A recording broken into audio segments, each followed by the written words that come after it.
Brothers. He's heading to the border. We've got about 50 police cars behind us and a helicopter above us. What's going on, Michael? What's going on? We've got something coming to you live. This is Cafe Lockdown, ladies and gentlemen. Show. Cafe Lockdowns, no-go show on the run. On the run. We are actually O.J. Simpson special. We're actually being chased by. Don't you remember the scene from the Blues Brothers? Yes. Yeah, come on. I thought you might be in a white Bronco. And here he is, David Russell. Damien can't make it, but because he's here driving he is. another car. But look at have you ever seen the Blues Brothers? Yeah, we're actually we've got about 50 police cars behind us and a helicopter above. He's heading for the border, mate. He's heading for the border. My driver's a Croatian and he stops for nothing. Nice. Are you making a dash for the border, Michael? Yeah. Getting out of Dodge, are you? So we had a huge day. So Damien, myself, and Markian, the violinist, we did our thing in the city, and that was huge, David. Massive crowds, massive. Oh my God, 10,000 people apparently. 1,000 according to mainstream media. 1,000. Yeah, 1,000. But it was just extraordinary. At one point, we were on Swanston Street, and as far as I could see behind me, there was people all the way up, and as far as I could see, from Swanston Street to the Parliament House, it was just all people, huge throng of people. So it was extraordinary. Right. It was extraordinary. That sounds a lot more than 10,000 to me. Oh, yeah. What do you say, guys? So I'm in a car full of... Yes. We reckon about 20,000, maybe 25. Yeah, about 25. Conservative estimate. Conservative. Lots. And it went very, very well. But I did something today because, we always do speeches. And I thought they're just hot air. And we need to do something. And one thing we need to do is that they've tried to divide and conquer us with fear. So between a lot of people now, family and friends, is fear.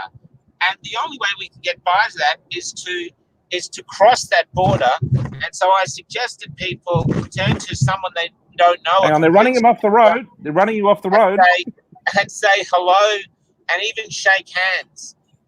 And they did it. In front of me, thousands of people were suddenly all turning to each other and all shaking hands across the whole thing, blowing fear out of the whole street. It was extraordinary, David and Richard. Yeah. Did you get to do your speech? Did you get to do your speech? Because I broke show directions. Yeah. Yeah. Make it a run for the border. You had a conversation. That's right. He's trying to get to Mexico. You're a human, so you're now, in Greek. Yeah, I didn't say you had to. I didn't order them to. I didn't coerce them to. I just suggested maybe they liked it. Mandatory. And then we did. So I did a speech. My speech was only short. And then Markian got on. Markian's here. Say hi, Markian. Hi, Markian. Love your work. Love your work. And then Markian played. And what we're doing with the national anthem is we're saying, as a protest, don't sing it because it's a lie. Tyranny. One should live in a lie, so don't sing the national anthem because we are not one and we are not free. So just listen to the music and refuse to sing it. And you got 25,000 people that the anthem's playing and they're all silent and they're all filming it. And I said, spread it to the world to show the world that we are not happy. We don't want this bill and we don't want to live under the shadow of their lies. And so that's what they did. And then we drove to Geelong to a second protest, which was a smaller crowd but really lovely. And, what happened there? We did the same thing there. But I tell you something, this is remarkable. While Damien was doing, he was the emceeing and he's really funny, but then this woman collapsed and she had an adverse reaction. She'd been having them, but she collapsed. And they took her away to a car. And this guy came up and took the mic and said, look, she's been having it and she's lost everything. She can't work now. She used to be really fit. Now she can't work. She's losing everything. And then suddenly, and I had to go on and do my speech just before this happened. All these people who have lost their jobs, they don't know what their future is, were coming up to this man and giving him $50 and $100, emptying their wallets. Within no time at all, this man had well over $1,000 in his hand. And then as I was doing my speech, it was just going and going and going. It was absolutely beautiful. Everything that is wonderful about this country. And except, well, sorry, they're firing at us now. But everything is extraordinary, guys. It was We've got to make it extraordinary. to. We've got to make it to one of these, David. You know, you'll have to come down sometime. You know. And Damien cried then. He actually broke down as he had to do the MC. So I had to follow that, which was very unfair because I had a good speech. Of course, they just stole on with it. Stole all your thunder, mate. No, but it was remarkable. It was lovely. And then I'm meeting people afterwards. Truck drivers who work at an abattoir. They're coming on the show, actually. That's nice. Who can't work in an abattoir in case they infect the dead carcasses. You know, there's other people working on the COVID railway. logic, mate. COVID logic. Yeah, for 27 years. They work on maintaining railway tracks with one or two other guys in the middle of the bush. Lost their job. Everyone's losing it. And then finally, the other interesting thing that happened is I met a couple of Romanians. One of them's a lawyer. They're Australian now. But they said in Romania, briefly, they threw everything out. They said, no, we're not doing any of this. But the WHO turned up, the World Health Organization, and now everything that's happening here is happening there. Teachers sacked, lawyers sacked, doctors sacked, nurses sacked, and basically locked down all the other... Important. It's important to note that, you know, our governments aren't really in charge anymore. It's these globalist international bodies that are in charge, and that our governments don't work for us; they work for them. And I think it's very important we all realize that. Yeah, and it's hard to know. I spoke to someone in Holland during the week. Okay, a guy I know from a record label over there, and he was, you know, I asked how he was going, etc., and he was telling me he was having a terrible time. He can't work. He doesn't want to get vaccinated. He can't work. They're rushing this permanent pandemic legislation. They're trying to rush it through Parliament. All this sort of stuff. All his friends have lost their jobs everywhere. Blah blah blah. And I said, no, that's here. And he said, no, it's Holland. And I said, Holland. You know, yeah, and it's like the schedule is exactly the same. I said to him, the same as us. Yeah. Reading my mail, you know, it was uncanny. He said, yeah, they brought in this vaccine mandate a couple of weeks ago in Holland. They're trying to rush this permanent pandemic legislation through the Parliament. Blah blah. It was identical, people. Identical. Uncanny. And why do you think that is? I mean, how else could that be unless there is a government, a global government above ours, above our national governments, and that's who they're working for? We all think when we vote that we're electing the government and they're going to support us, but they're working for these unelected internationalist organizations and bodies, and it's been a coup. You know, COVID has been a coup over us all. And I think it's important, you know, because we're being denied the oxygen of knowledge, you know, because if you get these little sparks of information, like I have from this guy I was talking to in Holland and people I've spoken to in the States and Italy and a few other places, you realize that this thing is uniform everywhere. I mean, this evil it's like a fog has fallen descended over the planet.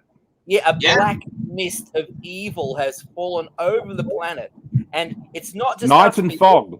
Not just us; it's all over the place, you know. And I mean, I think this is important information because it's evil and it's everywhere, and but also importantly, we're not alone. Okay, they're trying to tell us all that we're atomized and we're alone, but we are not. You know, people everywhere are fighting this fight, and they're doing. You know, great stuff, and they're doing the best they can do all over the place. But we are denied this knowledge by the media, who are the worst offenders in my mind. Actually, I think our generation. I think I can say that our generation is Gen X, and that we all thought we were going to miss out on a war. Where's our war? Well, here it is, ladies and gentlemen. It's here on our doorstep, and it's our government attacking its own people. They've corrupted every level of government, every level of major hierarchies. They seem to have even got into the army, into the people who lead our army. They only need a few. Remember, they need a few top generals, a few of the top people, and they've corrupted the fucking army. So this is why they're going for it, because they figure they can't get caught or no one can stop them. And I don't know if they're right, but there's a huge uprising globally about this, and thoughts, gentlemen. Before we go on, I have to thank the Horvats. Can you both look back, except for you, Steve, in case you crashed the car? Just look back and say hi to everybody. Hi, everyone. Hello. Hello. the driver. I was arrested with Steve on the Shrine, so we've been pretty close ever since. And so we've just been. He took us to Geelong, so we're just driving back from Geelong in case anyone's asking, but no one's asking. No one's asking. You can't believe it. I thought you were making a run. I thought you were making a run. They're not asking, but they're following. It's real. It's real. Look, I thought you. Green screen there. That's actually a proper cloud. I thought you were making a run for the Mexican border, mate. I thought you're trying to, get to Cancun or something. You go. I'm just kidding, mate. Oh, he's gone. That's weird. Oh, they've got him. The choppers have descended. The choppers have got him. Well, David, welcome to Cafe Lockdown, hosted by Richard Wollstonecroft and David Thrussell. We've decided to get rid of Michael. Yes, we've decided to get rid of Michael. We've had enough of him, basically, it's a show from now on. It was Damo's idea. Damien Richardson said, "Look, you got to get rid of this guy, Michael Gray Griffiths." Oh, sorry, he's back. Oh, can't talk about that anymore. Hang on. Where's the check? The check was in the mail. Yeah, hang on a minute. This was. I thought Damien Richardson said to get rid of you, mate. I mean, He's making funny squeaking sounds. What on earth is he up to? What's going on, mate? This is. Well, it appears Michael Gray Griffiths is become an alien, and the Martians have abducted him. A chipmunk, chipmunk punk. Yeah. Well, we're gonna have to do this show on our own. Yeah. You're sounding very odd, Michael. You're sounding very, very odd. Yep. Nah. Not working. You're like a chipmunk, mate. Well, what are we going to talk about, David? Chipmunks, of course. I mean, we love our little furry friends, but he was back to Michael we know and love. Hang on, I'll ring him. Is he ringing me? Modern technology. Incredible. He's ringing me. Here we go. Hang on. I'll talk to him. Yeah. Michael. All right.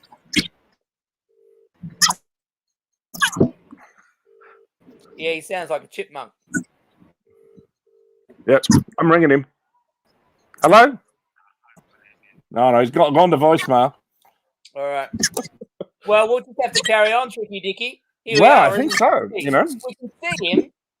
We can see him. We just can't hear him. He's unintelligible to my ear. Yeah, log out and come back in again. Turn it on again and off again, We'll hold the fort, Michael. Don't worry. We'll hold the fort. Yes, we'll hold the fort. That's right. We'll hold the fort. Don't worry. Well, he's muted himself. Thank God for that. Okay.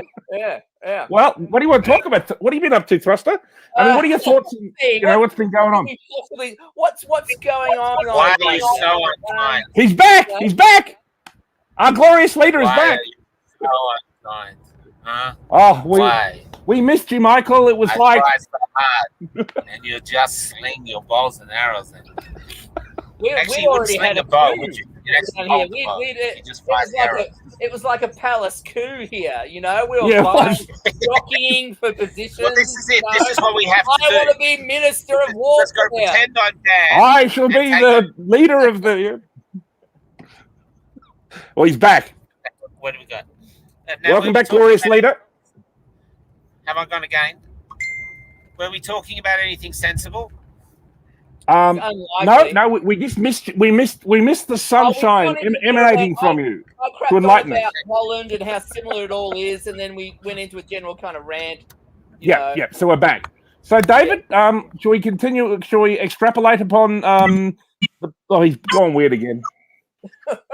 He's gone chipmunk on us. This is a very interesting show. This one. This is what happens. I'm going to go full Ted Kaczynski here. This is what happens when you rely on technology. It's going to bug out on you every now and then. I mean, speaking of which, I haven't heard much from Ted these days. You know, like I know he's in maximum security prison in like Colorado or somewhere. I read a couple of his books. You know, anyway, I won't. Have you thought about pulling over, Michael? Like, you know, if you're moving, because you're moving, that could be a problem. You're back. COVID. How's that? Good. Yeah, better. Okay, so what were we talking about? Oh, it doesn't Cluster? matter. Let's move on. So you've done Yeah. Melbourne, About and anything. you've, I and leave you've you alone done for 5 Geelong. minutes. You just sit there silent. What do you do? We'll meditate, you know, for peace. Yeah, you know. All right, Thruster, come on. You've always got something interesting to say. Speak and Come enlighten on, us. Thruster, what's been going on in your part of the town? You know, Yeah, Look, Up push. plenty. Dragged you out, inoculated your ass. No, I mean lots of cops around, lots and lots of Yep. cops around. Cops What is it with patrolling, Dallas? but well, you know, They don't want the vaccine, of course. They're a bunch of hippies. They're a bunch of naturopath hippies. They don't want the fucking vaccine. So they'll be No. intimidating the shit out of them. No, they're mostly yuppies from the city renting out rental places for exorbitant amounts of money. Actually, That's true. you know? Mm. But no, look, cops everywhere. A lot of people really just That's bewildered. A lot of people without jobs who are just like, what do I do now? You know, a lot of it's Yeah. interesting to compare the divide in the media and then with people that you know or people that you talk to. A lot of people have quit their jobs or had to leave their jobs. A lot of teachers have left. All this sort of stuff. No discussion of this that I can see anywhere in the media of the reality of this situation anywhere in the media. I mean, Yeah. surprise, you know. No, nothing at all. A lot of people have lost their jobs, a lot, and they're, you know, pretty on edge about what the future holds for them. You know, I mean, to be honest, Yeah. I don't want to be like Captain Black Cloud, but when I have an overview of this whole thing, my feeling is the bad guys, the globalists, the cabal, winning. the elite, whatever you want to call them, I feel like they have something pretty nasty up their sleeve, to be honest with you, you know, because this thing has moved at a very intense Fast clip. schedule. You know, I mean, I thought it was really fascinating to hear that the schedule was basically identical in Holland and a bunch of other countries. They've obviously got a schedule that they're trying to meet. That makes me think. I don't want to frighten anybody. I don't want to be the fear monger, but I do think people should steel themselves. I think the bad guys probably got a few other nasty tricks up their sleeve. So I do think people should prepare themselves and steel themselves for whatever nasty crap is coming down the pipe. Because my feeling is, How do you think, though, they would have convinced, if that's true, how do you think they would have convinced so many politicians to go along? I mean, how much money can you be bribed with? You know, I saw somewhere that's got I think it's the the culture. money that they have at their disposal is endless. But I also think limitless. most politicians are basically just used car salesmen. They're just people who are waiting around to be told what to do. I've seen them in operation. I mean, I've literally, you know, been 5 feet away from them, and I've seen them in operation. They're just used car salesmen. They're not very clever. Scotty from marketing. They're not impressive people, but what the one skill that class of people do have that I have observed is they can identify power very quickly. They know where power resides, so they identify it very quickly, and they go, "Oh, I have to listen to you because you have power. So I'll do whatever the hell you say because you clearly have power." You know, they're just a bunch of order-following used car salesmen. You know, so it doesn't surprise. I mean, they've always been completely corrupt, to be honest. You know, I'm going to give you a challenge. They have endless amounts of money. They clearly they control the money supply. They control the you know the financial system, and they've got endless amounts of money. You know. Well, I'm going to give you both a challenge, and this was put forth by a young woman I had on the show, and I was profoundly affected by what she said. I met her on the steps of the Parliament House. I've been going there all week, David, and just meeting these people that are just washing up there. They've lost. He's gone again. Oh, damn. Oh, well. That's a shame. I wanted to hear about that. Well, you know? welcome to Cafe Lockdown again. It's hosted by Richard Wollstonecroft and David Thrussell. Now we've, ousted our glorious leader. It's kind of like the the Russian roulette version, isn't it? You know, I mean, Yep. who will be the last one standing? You know, where is that last cap in the revolver? You know? Yeah, I mean, you know, there seems to be at least locally, there seems to be a kind of lull. I mean, everyone seems to be out celebrating. Like tonight, I live in a valley and on top of a hill on a valley, and there's people partying. I can hear a lot of people partying. Melbourne's really woken up a bit. We're back, yeah. It's the driver. I think there could be a CIA agent in the car with you. I don't want to alarm you, Princess Di, but you know, don't go into any tunnels. What I was going to say was, I've been to the steps every day, and all these people are washing up. We've had one of the most haunting ones was a young woman, very plainly dressed, and what I mean by that, looks like op shop clothes, no real style. Didn't really do her hair. She looked sort of geeky-ish, you know. And she came 2 days in a row, didn't talk the first day, sat there quietly by herself the second day. So I came up to her and said, hi, you know, just introduced myself. I think her name was Becky. She's just about to finish a chemistry major. Like, you know, she's studying chemistry. Can't finish it because she won't get vaccinated. Last year, her plans were to do a PhD. And apparently she's brilliant. I mean, she didn't say that, but you know, that she's been asked to do it. Now her family and everyone is demanding she takes the vaccination. Just give in and take the vaccination. But the reason why she doesn't is she's been studying the science and she has questions she can't ask. She's a fucking scientist. If we don't allow our scientists to ask questions, what the fuck are we even bothering teaching them the science, you know? But, you know, we know that, Michael, when they talk about the science, it's the same with climate change. It's their science. It's the science they want you to hear. It's their narrative. And, you know, obviously when they've got it, this, you know, as David has mentioned, they have a limited amount of money and they can do whatever the hell they want with it. They buy the science they want. If you give a scientist $5 billion or even $50 million, I mean, they're going to bring back the results you want, whether it's true or not. So, you know, this is safe, this vaccine's safe, climate change is happening. You know, I mean, this is what people just don't realize. Hey, Steve, is this car bugged by Vic Paul? No. ASIO? No, I debug it every morning. He debugs it. It's been debugged. He's Croatian, naturally suspicious. So you've probably heard of what's called the reproducibility crisis. Have you heard of this thing? No, I haven't heard of you know, the Lancet, that English, medical, very reputable. Yeah, I know it. Yeah. Medical magazine. So a few years ago, and I read it in the Lancet. The editor of the Lancet did this editorial decrying the fact that more than half of what they have published in the Lancet, and he was the editor of the Lancet, for crying out loud, was what he called junk science.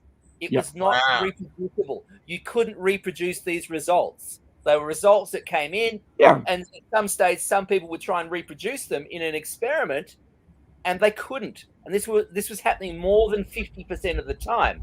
A lot of the time. Wow. More than 50% of the time. Okay, so actually, your odds, and this is all corporate science, what I would call corporate science. Okay, so your odds of corporate science being accurate were less than flipping a coin. Actually. Yeah. You know, wow. I'm not making it up. This is in the Lancet. You can probably find, unless they've completely wiped it, which is not impossible, you can find it I read it in the Lancet, you know. This was the editor of the Lancet, and he said they couldn't reproduce 50% of what they published. That's extraordinary. Well, I just want to go back to these steps to this challenge. And so all these other people turned up, dentists and other scientists and teachers and nursing home workers, you name it, you name every job. The people are turning up. They've lost their job, but they're holding on to their integrity, and they have no idea what the future holds. Anyway, this one girl got up, covered in tattoos, little skinny little thing, and she actually gets up, and you'd love it, Dave, because the first thing out of her mouth, she said, I don't like society. I've spent my life trying to stay out of society. And I thought, you related to David Russell. Well, they're coming for the people. But she got up when she did. She talked about how she's a hermit. She lives in a cave, but she's so appalled by what's going on, she felt compelled to come out and talk. That's what she did. And then I said to her, I met her again at the Melbourne Cup rally, and I said, look, would you come on my show? and I've got this priest. He's very radical. I think you'd be a really good counterpoint, you know. Anyway, she comes on. She's very articulate. She's beautiful. She's like this little 24-year-old philosopher. And then she said something that changed everything for me. She said, we have a moral obligation not to sell hopelessness no matter how tight its grip. Absolutely. And then I thought, shit, because I don't want to lie either, because tyranny loves lies. You have to live in lies. So I prefer the truth, as much truth as, you know, my version of the We truth. can handle. Yeah. As what I think is the truth. And so how do you sell a real hope in a time where hopelessness has a real grip? So I totally understand. It's a very valid point. Extraordinary. and I think it's a valid point. beautiful challenge, even to Yeah. this show, to go, okay, we're going to muck around, we're going to fart around, we're going to this, we're going to Well, I this. think But how do we somehow not? should we answer? Can we answer, or do you just want to? Do you want to No, answer? I was just making sure you clearly Yeah, understood. I thought we could answer. Would you you, like to Richard? answer, David? Or... Okay. Well, Sure. I think. Look, I think it's really. I totally understand the question. I totally empathize. I think it's really, really great and important point. You know, because we're not going to lie. You know, we need to absolutely strategically, as we have identified. You know, on this show and elsewhere, we are at war. Okay. Yeah. So this is how I liken what we're doing here. Precisely, I think part of what we do on this show and in other places, and that's not Coordinate the. you know. Well, in a way, what we're doing here is largely about morale. You know, and we're honest. Yeah. And we know that things are dark, and we are facing evil. In my view, you know, but it's not over until we give up. Okay. Yeah. So we don't give up. And what part of what we do here, honestly, it's going to sound silly perhaps, is we're entertaining the troops because we're in a war, you know, and we need morale, but we're not going to be dishonest. We're not going to be dishonest. We're not going to bullshit anybody. But we also need to keep our morale up because we're fighting. And as we've identified as well, it's a spiritual war. And a part of that is that you can't give up. And giving up, frankly, I'm going to be straightforward here. Giving up is not an option. It's not an option because what they want to do to us is so unthinkably dark that we simply cannot give up. Go along with it. Yeah, look, I think, you know, I mean, this is the whole thing, you know, I mean, a lot of our generation, we're roughly the same age, I think in our early 50s, the three of us. And, you know, our generation has lived in a very much a kind of an era of postmodern irony where nothing really matters. And you know what I mean? Like, you know, where values are interchangeable and, you know, good and evil are mixed together. And this is the kind of milieu that a lot of us have grown up in, I think, intellectually, culturally, and even spiritually to a certain extent. I think we should be grateful. Hey! Mark saying goodbye. Good on you, mate. You want to say anything to all the people who came to the march? Yeah, good on you guys. Even more troops next time. Fantastic. Good, that's the spirit. That's from the People's Violinist. The People's Violinist. He performed in the city, and then we took him to Geelong. He performed there, killed it both times. So the point I was trying to make is that I think we should be grateful that we are in this kind of battle to a certain extent because this is going to define our lives, you know, and, you know, it's happened right in the middle of our lives to a certain extent. Say one more thing before he goes. Hold on. Sorry to interrupt. I just wanted to say that for anyone who was at the rally today and thought that there were things that they weren't happy with, for example, the speeches might have been too long, the organisers are working hard behind the scenes in order to make it better for next time. So just so that everyone's aware. He's not talking about my speech. Yes. Well, Michael's speech went on and on and on. Let's be honest. I shoved the violin up your ass, People's Violinist. Kick him out of the car, mate. You got to get to Mexico. I'm not grateful to all Ukrainian. All the publicity we're giving him, you know. Yeah. Break your balls. That guy's out. He's out. You see, That guy's out. yeah. You know the picture of Stalin and the other guy. Yeah, that's right. I never liked him. Never liked him. Anyway, well, look. I'm so glad that you've raised this point, Michael, because it's a fundamental David, question. I have to say, David, before we proceed, you absolutely do. Before we proceed, David, I actually wanted to bring her on this show because, like, we're all these old guys, she would fit in like a hand in a glove. And she's a real thinker. And I think she spent years just looking at her society. And now she's ready to come out with her evaluation. And she profoundly changed my life. And Well, get her on next Saturday night, mate. Get her on next Saturday night. Yeah, I think we might. Yeah. I'm You know, actually talking- we like thinkers. This is the No Goat philosophy show, mate, you know? So, Yeah. Yeah, absolutely. And Pointless. Tricky Dicky, I really agree with the points you were making. You know, we've grown up in this era of this Yeah. horrible postmodernism. Even when I hate it. articulate it, even when I couldn't articulate what I felt was wrong, even then I hated it. I Yeah, me hated too. its emptiness. You know, and Emptiness, honestly, yeah. Nihilism. I think Well, they were priming us with that emptiness Yep. of postmodernism. A nihilism for this. Priming us for this moment. Honestly, Yep. I do. You know, because Well, what there's sort of- suicide. you know, There's how suicide easy is it rate. to defeat an army that doesn't believe in anything anymore? How easy is it to usurp a society that doesn't have values and goals and can't Of even course. agree that good is good and evil is evil anymore? Come on. Yeah. you know, That's it's right. like, I mean, you know, There's a- we said today that freedom isn't having going into a cafe, being able to go into a cafe and have a latte. You know, that's actually Yeah. slavery.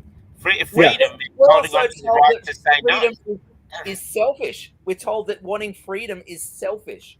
I That's know. how Yeah. debased our society has become. You know, and this is deliberate. I think this has been deliberate. They've been working on it for decades. The postmodernism thing was just Yeah. yet another arrow Ruse, yeah. Another arrow, yeah. to society. Yeah.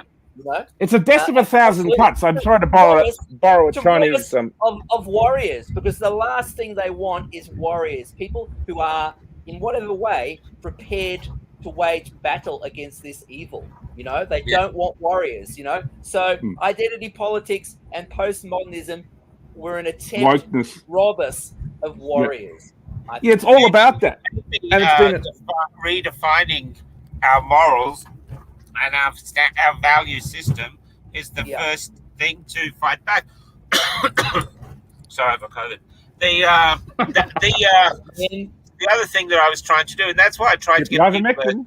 that's why I offered people to shake hands at the thing was to break through the fear. So I said the first thing we got to get rid of is the fear, because that's what they're killing us. That's what they're destroying us with.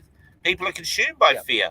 You know, mothers. I hear of daughters that go, "My mother won't talk to me." Mothers getting rid of daughters, and then the other way around, daughters or sons that won't talk to father. I mean, it's just insane. There's Well, your look, you know, I love that. I love that doctor you have on, Dr. Osterhaus is his name, and you know Yeah, he's been awesome. giving. I watched the 2 shows that he did. I thought that was fantastic, and I mean, I've spoken to some doctors myself, and I mean, the fact that there's 3,000, 5,000 nurses, you know, are not getting the jab up in Queensland. I mean, thousands of them. I mean, you know, 1,600 in Tasmania that have been sacked. You know, 3,000 in South something's Australia. up. You know, it feels Now, like I don't know if you- he's on Clubhouse. If people want to talk to Dr. Oosterhuis, if you can find him, he's on Clubhouse. Yeah. And he is an amazing, heroic guy. You know what I mean? I can see in, say, 30 years, 40 years from now, there'll be a statue of him, how he used to tend to us in the camps. You know, like, what's the other guy? You know? Dietrich Bonhoeffer, yeah. No, the Australian guy that was in the Changi camps. That's how I see him, because he's actually, we joke about it, but it's a very real possibility. We met a lawyer from, she's Romanian born, but she's living here now. She'll come on the show tomorrow with Gardi to talk about this bill. And she said she read halfway through it at nighttime while her family was asleep, and then she went in the toilet and vomited to how terrified she was of this new bill by Daniel Andrews. And out there you got people going, "What bill? What are you talking Well, about?" see, that's what I mean. Have you noticed the way Daniel Andrews is touring around? I mean, every post on his page at the moment is about infrastructure. Because, you know, like most dictators, you know, he's a builder. You know what I mean? You know, like he's always building things. That's a definite sign of a dictator. He's always doing all this infrastructure projects. Yeah. Thank you, guys. Yeah. And well, he's trying to distract. He's trying to distract. You know, exactly. He's distracting his problem. He doesn't want to discuss this. We're doing right now. You know, because there's a 2-week window David, about this society where we it looked all good, but there seemed to be something wrong. I think one of the warning signs that something was really wrong was the youth suicide rate. People didn't want to be a part of it. We had everything: houses, cars, jobs, uni, gadgets, everything you could think of. It was shiny on the inside, At the highest, but it had suicide. Its heart was black. Its heart was black. Yeah. You know, it was shiny and lustrous and colorful on the inside, but in the center, it was empty. You know. Yeah. And this evil force. And it corrupted us. It corrupted us. Yeah, all of us. Yeah. To a certain extent. Materialism, I don't and think then they swooped in for the kill. For the kill. Yeah. Our most rotten, I would say. But I don't think that damage is permanent where you say it corrupted us, because today I'm telling you, when we're at Geelong, we're in a park, this woman had an adverse reaction, collapsed, and they took her aside, and this man came up. He just took the mic, and I know I've said this before, but anyone who's logged on now can hear it, and he just told her story. She was very fit, very successful, and she's had the vaccination, and now she can't do anything. Her whole life is crumbling. And these people, and all of these people I talk to later, are all losing their jobs. They have no idea how they're going to survive. And they all were coming up with $50 and $100 and emptying their wallets and giving to the man to look after her. And then someone actually said, we've got a room in her house. She can stay there for a while. And it was just, I thought, that's it. That's how we fight back. We fight back with humanity. We fight back with decency. This might be the baptism of fire that we need as a society and as a people. You know, that's my point, that we should be grateful. We should be grateful to an extent that, you know, we've been, you know, given this opportunity to test our mettle. I mean, you know, and we really are, again, you know, against this whole postmodern nihilism and kind of ennui that we've all been raised in or whatever. This is a fight between actual good and evil. And, you know, and people really need to get their fucking head around that. And, you know, there really is evil. And this evil force has been working since the end of World War II to destroy humanity and enslave it. And we're right now, we're at the part where the rubber hits the road. They had to prepare this for a long time to make it happen, but it's happening right now. And you know, I mean, it can be sidelined. It can be, you know, I mean, you know, we can return to some sense of normality, but it's going to take at least some level of struggle from people. I don't think we can either. I think we can. I think we're at crossroad. Either we fail, we fall as a people, and we fall into rack, ruin, and slavery, or we push through this baptism of fire and we make it far better than it has been for a long, long time. I think those are the only options. Really, the old saying in the net community. Go back to the old normal. I don't think that's even possible if we wanted it now. Either we collapse and we crumble as a great reset as a people versus the Great Awakening. That's right. Or we crush our oppressors. Because I think throw off the bastards. We've had a fuck enough of them, right? They've been crushing us for a long time. They've been and they're cowards. They're cowards at their heart. They inject children with, you know, poison. Yeah, absolutely. That's their mindset. Okay, get that through. Evil. Okay, well, that's my YouTube channel. How do you judge something that's truly evil? How do you judge something that's truly evil? It wants to hurt children. That's how you judge something that's truly evil. If there's a force that wants to harm children, it is evil. Okay, there is no other way to describe it. And even according to their own science, that COVID, you know, has very minimal effect on children, almost to be the point of negligible. There are more children who have accidents in school, and that, you know, that cause actual harm. That happened. Did you hear about Trioli, the ABC presenter, had some professor on from, I think it was Monash University, and he actually said he does studies vaccines, and he said, I wouldn't give this to my children. And she literally had a SPAC attack. Do you remember that word, SPAC attack? She was like, going, what the hell? You know what? Oh my God. Vaccines hesitancy. We've gone off. Yeah, all these people are commenting in going, why did you have that idiot on? That idiot, he's a professor that studies vaccines, and you're calling him an idiot? Yeah. Idiot. Something similar happened on that show, The Project. I can't remember the name of the celebrity. She's only a minor celebrity, but she said something along the lines of, she has no problem with the vaccine. She was vaccinated herself, but she was like, I just have a problem with the idea that it was mandated and people are losing their jobs. And the whole show, you could see the whole panel on that show, The Project, just turn on her. Like she's gone off script.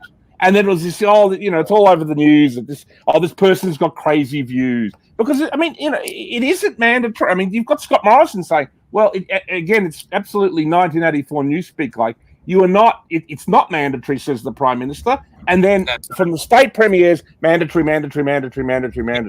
So That's right. It's vile. Ridiculous. It's just a joke. Despicable. Yeah, it is. And then the other thing, Virginia Trioli actually came out and said, the most happiest day of my life was when I took my first and then my second Pfizer shot. Not the birth of her children. Yeah, I know. Not the wedding. Oh, Not the time she got laid. these people are androids. Found out that Androids. that butt plug actually was quite enjoyable. None of that. No. It was just taking the Pfizer shot. Can I tell you a story, boys? Can I tell you a story? She likes it because she's able to turn her head all the way around and look back at the radio station. Philip So she K. doesn't Dick have to, warned us about these turn people her head and look decades at her ago. producer. He kept warning us about the androids, the people who look and walk and talk like human, but there's nothing inside them. Okay, these people are androids. Yep. Yeah. Can I tell you a story, lads? Look, I've got a couple of friends who are they're reasonably successful guys. Like, they're both are millionaires, and they've held off having the vaccine, but it's gotten to a point where they pretty much have to have it because if their jobs involve traveling and things like that, and neither of them wanted it, but they sort of had to have it. You know what I mean? And one of them, I won't mention any names, but one of them, he's got his own sauna at home. So what he did is he went and got Astra, then he went to the sauna and sweated it out of him because he says there's a process. And obviously some people watching this show will have had it where you can at least get some of the heavy metals and things out of you through saunas and through things like that. But, he's had to do this. And, these people have been coerced, and these people are not what you call wilting flowers. These are very successful entrepreneurs who've got their own businesses, but who've just been coerced in the last, 6 weeks, 8 weeks to, get this how done. have they been? There's a good question. What is it?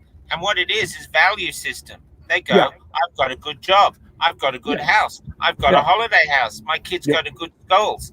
All I've got to hand over in order to keep all that is my soul. Yeah. And what? And I know this You've is got to surrender up your own. Remember that story from the Bible? I know we don't. The age-old question. Yeah.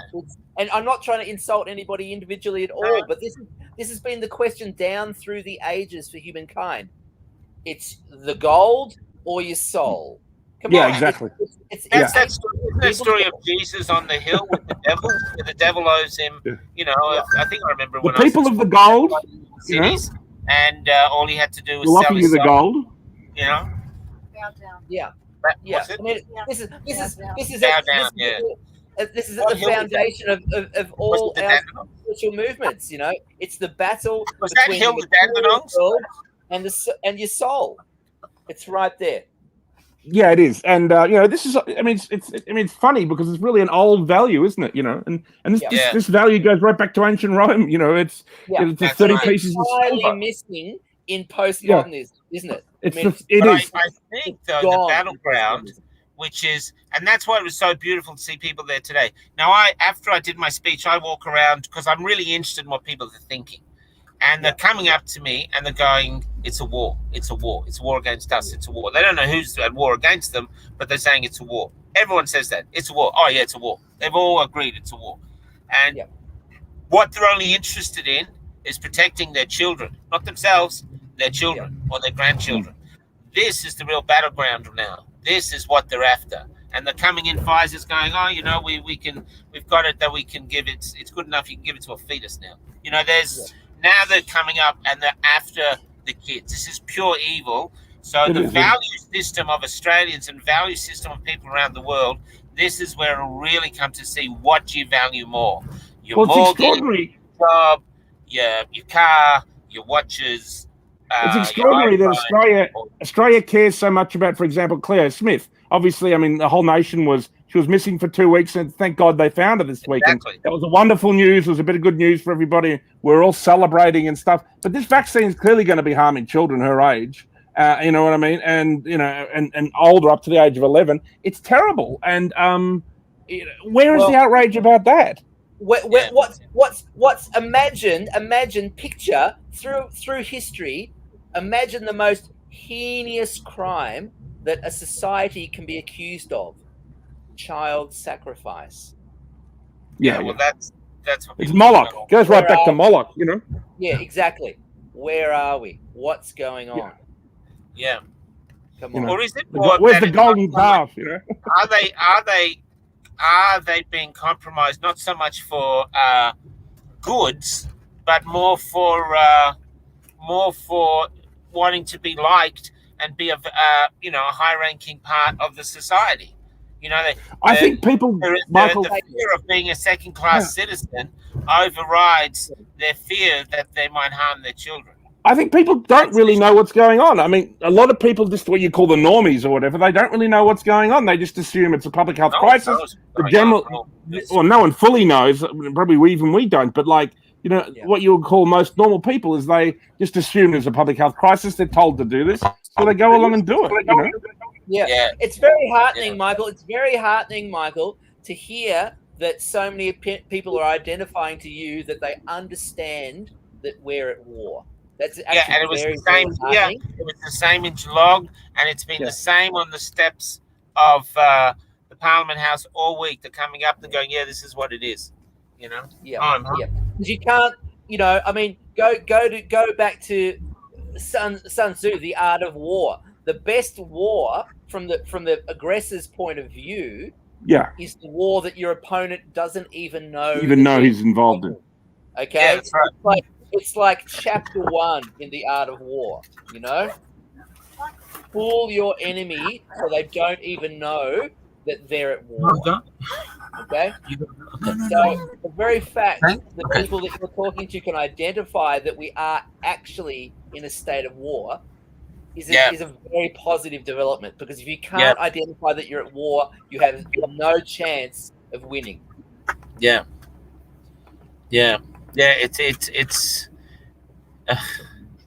It's terrifying, and that's why I go back to saying now with what we're doing here on Cafe Lockdown, even though we've got the lawyers coming in tomorrow to talk about this bill, we've still got a lot of people coming on that I want to bring on, ordinary people and what they're going through, their jobs that they're losing, from people working for the railways to truckies to a dentist, and then the most beautiful one that came up, and it's not that anyone is more tragic than another, but I saw this African man, African Australian, and I was interested in it. He's well dressed, and I went up to him and said hi, and we call them the Steps of Solace. I wrote a piece this week, David, called The Steps of Solace, because on these steps, before this monolith, there's a lot of caring. We hand around food, we buy water for each other.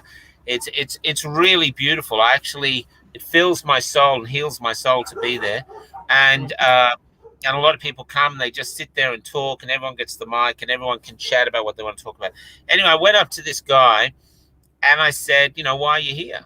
And he said, I've just lost my job. And I said, what did you do? He goes, I'm a theatre technician in one of the major hospitals. And I said, so you don't want to take the vaccination? He goes, no, I'm not taking the vaccination. And then he said he was from South Africa, and he'd escaped the apartheid version of South Africa. He grew up in it, and he came to Australia to get away from another one. Yep. Yeah, and not because extraordinary. It had finished as he was growing up. So he had known South Africa without apartheid, but he said it never gets healed. So he came here for a fresh start, and he said, this is it.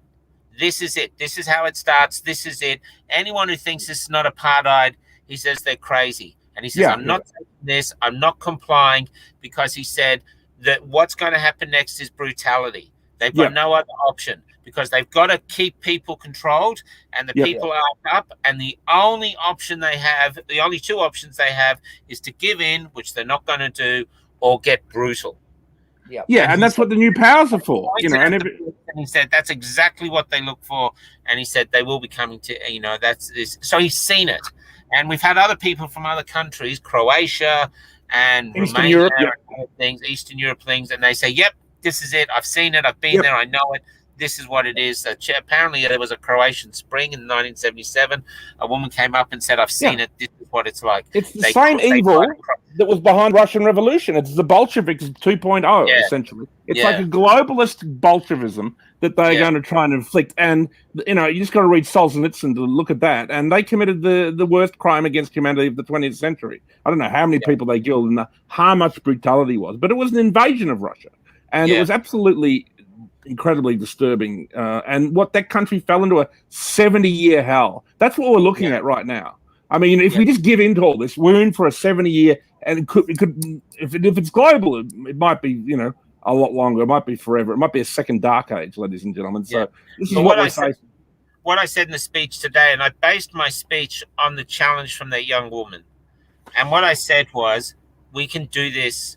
The only chance we have is that we do this together. We have to reunite first. We have to reunite. The way we do that is we get past the fear and we associate again. If you get COVID and die, tough luck. We associate again. We unite because they're trying to divide us. And then together is the only way. And at the moment with this bill, the only chance we have is if one or two, I think two of the Labor upper house members look into their conscience and go, I cannot inflict this upon my people. These are my people. I cannot hand over these powers to a megalomaniac and whoever's behind him. I can't do it. That's our only hope. I mean, come to the protests, and I think the chance of the protest is that some of these politicians might be watching it, and the huge number of people, there's somewhere we might reach their souls. And that's why it's a spiritual war. We're not going to do them by facts. We're not going to do them by sending just saying, please don't do it. We have to reach their souls, find their humanity, and have them be loyal to us instead of being loyal to Dan. To the globalist powers, yes. David Thrussell, thoughts? Well, yes, I agree. And I mean, it's all on, isn't it? It's all on, And I mean, frankly, we can't afford to lose this. We can't afford to lose this. 10 days. We've got 10 days. I actually don't want to sound melodramatic, but I feel like this is the battle. It's now on. This is it. We knew in some fashion that this was coming, and we have a lot of literature. We have a lot of storytelling and legend that tells us. We have a lot of scripture and religious and spiritual thought that tells us about this, and it's here. It's here. And there's even websites where they've spelt it out. Yep. Yeah, I mean, they're quite open about it. You've only got to go to the World Economic Forum and the Great Reset. People always go, it's a conspiracy theory. No, they're quite honest. Go to the World Economic Forum. Friendly clown now with a smiling face and says, hi, we're coming to kill you. Just look at Klaus Schwab's books. I mean, they're available on Amazon. They're not hiding these ideas anywhere. I mean, of course, they're dressed up in a way that they sound slightly, not as, malicious or malevolent as they are. Yeah, dress it up with all this sustainability jargon. Sustainability is a favorite. Yep. Yeah, but I mean, resilience. It's about resilience. Essentially means totalitarian oppression. Yeah. I agree. So, someone says here, 10 days of darkness. No, it's not 10 days of darkness, Michelle. And if it is 10 days of darkness, the only way to get through it is to shine. And the only way to shine is to come together. Every time we come together and I would urge anyone in Melbourne who's feeling low or lonely to come to the stairs. We're Monday to Friday from 10 till 3 and just come down and sit and talk and share and feel bonded. We have nothing. And what we have, we share. It's beautiful. What Michelle is talking about is we have to reclaim our humanity. Actually, what we've been doing is trying to rob us of our basic unified humanity. So we need to reclaim that. And absolutely, Michael, you're absolutely correct. We need to unify. We need to remember, because I think we've forgotten. We need to remember that most of us have most things in common. Of course. We have to do that. Sorry. There's a fascinating guy by the name of Bishop. Whoever you want to talk about, spend a lot of energy. They spend incredible, endless amounts of money and energy trying to convince us through their corrupt, horrible, despicable media that we don't have things in common. But actually, most people have most things in Yeah. common. Yeah. Of course, if we truly united, I mean, this all ends in a week or two. I mean, if it happened across the globe, but see, the whole thing they've been doing for at least 30 years, but probably a lot longer, is about atomization. And they've all even brought in the whole politics of atomization, which is the identity politics of both the left and the right, and all the stuff with this genders and this and that, and it's all about dividing people, making everyone feel in a sense non-united, and that's to me And that's all part of this. It's an obvious con, because I don't care where you're from or who you are, blah blah. I couldn't care less. Most people in most places in the world where I've been, no one wants this. All sorts of places in the world. Most people have most things in common. They want to live a decent life. They want to look after their kids and raise happy and healthy But we do need to try and wake up the normies, mate. And I think hopefully with this show, obviously this show has a great reach. It's been getting 1 million people a week, according to Michael. You were saying during the week. No, what it was last week or 1 week, we had 1 million minutes worth of views watched from this particular page. Beautiful. So it's not, I don't know if it's 1 million people reached or 1.2 million, but it's basically, that's how many minutes of video I watched, which is astounding. I can't keep up with the comments. If anyone wants to come and help, I can't keep up with the messages and the comments coming in because there's thousands. And tomorrow I'm having tomorrow off, apart from the evening. But what I want to say today, people are hungry. People are hungry for information. It's not bullshit. What I want to, and the conversation, what I want to say though, and I said this at the march today, our institutions have betrayed us. The church, I'm sorry, but the church has betrayed us. The unions have betrayed us. The doctors, the medical fraternity has betrayed us. So if we are going to do this, we have to do it. We have to do it ourselves. Because our institutions, for some reason, and that's what this girl said, it's like a cancer spreading down, and it's just got into them, with an eye at the top. Yeah, but we do have the numbers and the power, and that's what we showed today with these marches, and that's what's happening around the world. If you stoke the people enough and they rise up, the people always have the power. They just have to realize it and then go from there. Yeah. That's the great con, isn't it? The great con is that we're powerless. They spend so much time and so much money trying to convince us that we're worthless and we have no power. Of course, and that's the con. That's the scam. That's the lie. And they're so desperate to convince us that we're weak and we know nothing and that we need our betters to shepherd us. We need the shepherd. Oh, yeah, it's extraordinary. I mean, the mainstream media has taken on this. It's the great lie. Absolutely. The great lie.